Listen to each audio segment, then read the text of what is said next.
It's my feel-good breakfast show. And a very warm welcome back. This is your feel-good breakfast show, Expresso on SABC3. Thank you for sharing your morning with us. Now, on the 5th of August 1962, on a road just outside of Howick in the KZN, a chauffeur was pulled over by police and arrested.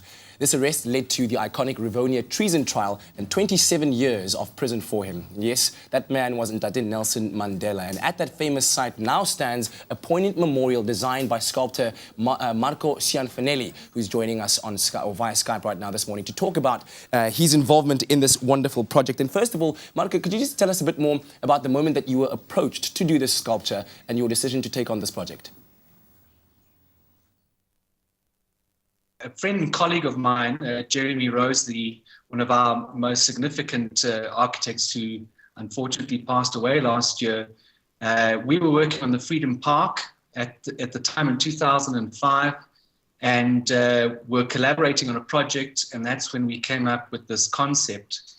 That project never went through, and it was a long process over many years, approximately 7 years, that we finally came to realizing the project at the capture site where various bodies were involved in the commissioning process. So it was actually a very long journey without a great moment until the actual unveiling when it became public in 2012.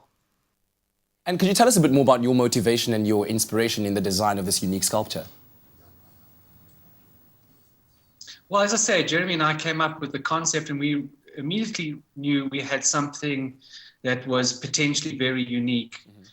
Even though there are many ways of manifesting that method, I then developed the concept to suit the capture site to make sense of that site.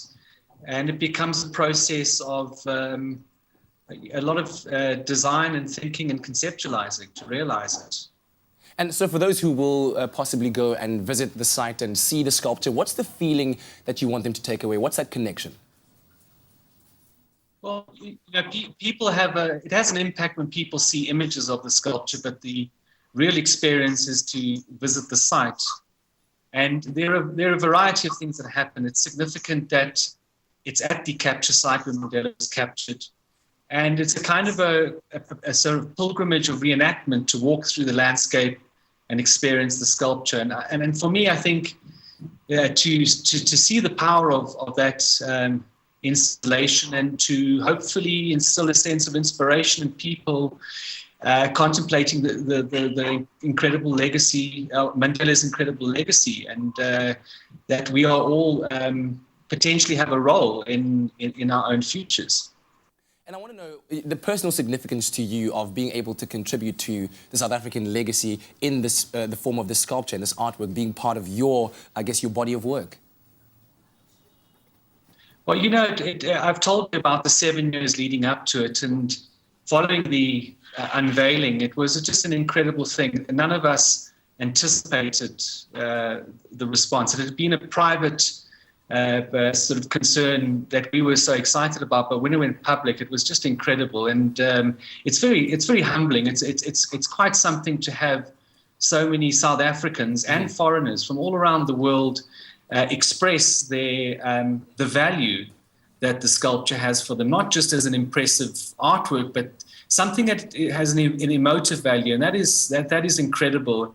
And yes, it has also created a lot more interest in my work from all over the place. But it's mostly humbling, and if not, it creates a sense of responsibility in the work you do. I think a responsibility that we must all assume proudly. Thank you so much, Marco, for joining us this morning and shedding some light on this wonderful project that you've created that, of course, is adding to the lasting legacy of our much-loved and adored former statesman. And I think as we think about this as well, we look forward to the municipal elections coming up this Wednesday, and so our responsibility to make our mark, I think, has never been more emphasized and more important.